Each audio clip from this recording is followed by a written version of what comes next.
What's going on, everyone? Welcome back to the channel. We've obviously got the car back here in the garage after our first race here on May 4th.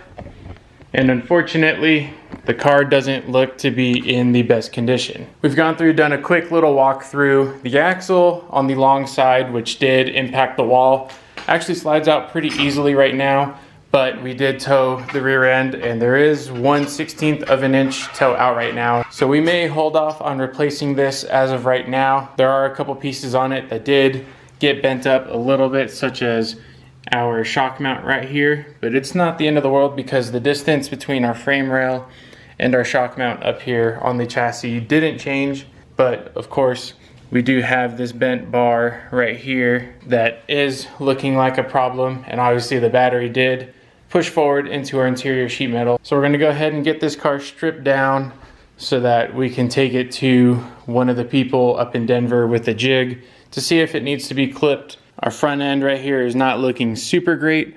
Obviously there's quite a bit of bendage right here, and it's going all the way back, all the way at least to where our motor mount is, which concerns me because our shock mount is obviously right here. And if there's any issues with it, I want to just have it fixed. But like I said, we're going to go ahead and get everything stripped down because we are taking it up to a jig to make sure that if it needs to be clipped, it will. And if it's straight enough to be repaired, then we're going to try and do our best to repair it. Otherwise, obviously we'll have to get a brand new chassis. And if that's the case, I'm not quite sure when we'll be back out on the track. Now, unfortunately for us, the car did sustain quite a bit of damage. As you can see, that bumper is bent pretty significantly, and it did move our rear frame horns quite a bit. The rear end did get pushed forward after snapping both our left rear trailing arm here, our third member, and our panhard bar. So all of those were pretty much destroyed, and the rear end was free to move about wherever it was. Ended up pinching one of the bars in front of it and causing some damage there, so it's something that we had to make sure that didn't move our frame rail at all, and something that we were able to straighten up with a porta power of some sort. But we tried to get this car stripped down pretty much as quickly as we could. We only had about 2 weeks of a turnaround to get this car ready for the track again if we wanted to make the next race. So we figured since we had a decent amount of time, we figured we were going to try and go ahead and make that timeline work. So I rushed to get this car stripped down. I recorded a lot of the first bit, but unfortunately didn't record pulling the motor or any of the front suspension, so we were able to get the car completely stripped down to a bare chassis and took it up to Denver to get it all straightened out and repaired. But we did find quite a bit of damage as we were pulling everything apart, so it was definitely not what we wanted to see in the end, getting wrecked out in our first race of the season like that. But we're going to try and go through the car and make sure that everything is either repairable or replaceable.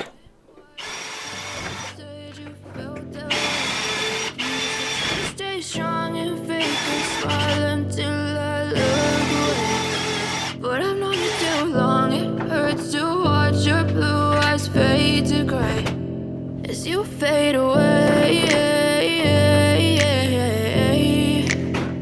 as you fade away. Yeah, I'm about to fade away, cause every time I wake up I feel like it's Monday. Something's going wrong with all the chemicals up in my brain. All of a sudden I don't look at anything the same way. Got a buildup of my thoughts sitting in an ashtray. I'm sorry that I'm so inconvenient, okay, just let me be me. Now obviously here is a large portion of our damage as well to the car. Here we've got our front horns, which were kicked to the side quite a bit.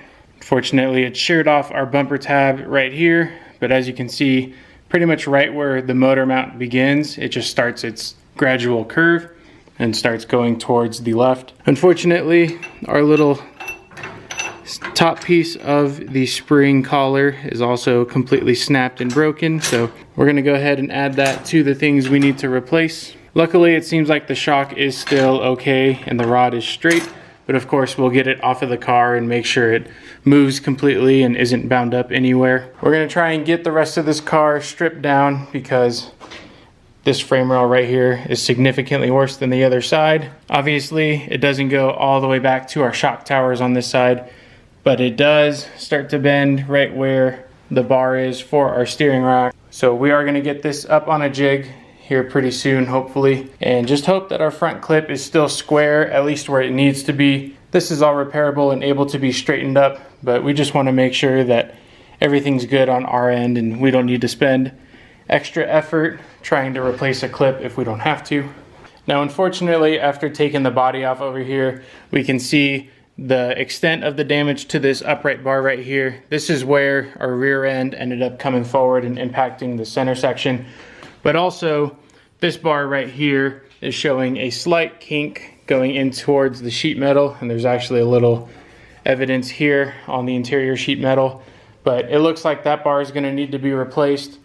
It's possible that this is where our left rear wheel impacted the body, but I honestly have no idea if that's what happened. And looking at our rear end, we can also see our shock mount here is pretty severely bent.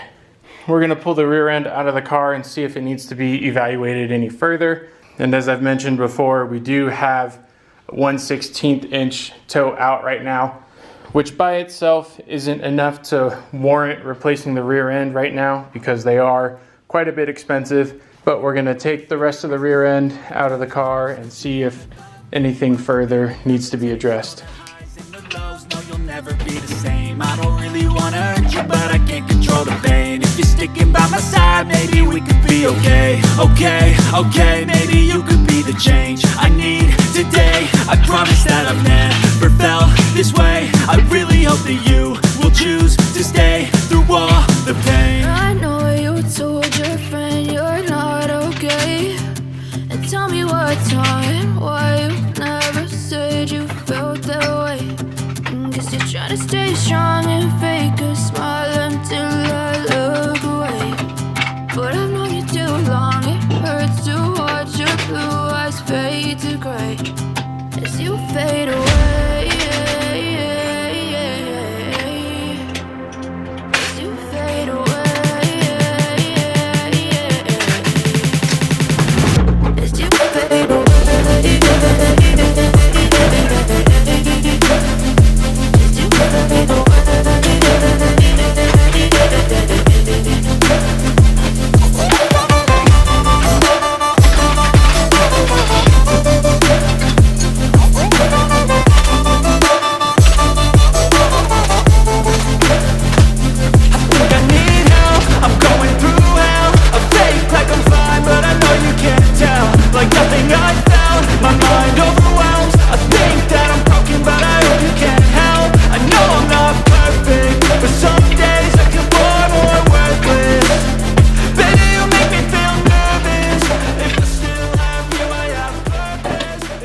So we're now at the point where we've got pretty much everything off of the car that we need to get off, aside from a handful of things. But we've pulled the motor, pulled all the front suspension, cleaned out everything that was up here, left a majority of the wiring harness. We've still got that lead block down there that we need to take off and our shift linkage.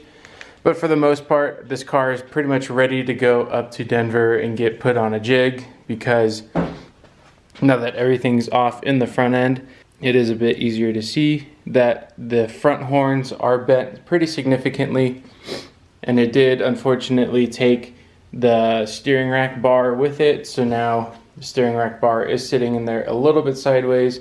Obviously the left front corner is what got pushed in quite a bit, and then the car that wrecked us ended up pushing our whole front horns that way with our bumper. So definitely wanted to get a lot of the stuff up here off to see if we needed to clip it. I don't know if the steering rack bars right here pushed that plate at all and bent the shock towers. So that's one of our main reasons that we really want to get it on a jig, just to double check everything and make sure everything is straight, if we can salvage it, or if we need to get it clipped and have everything brand new up front up here. Now the rear is actually not as bad as the front, in my opinion.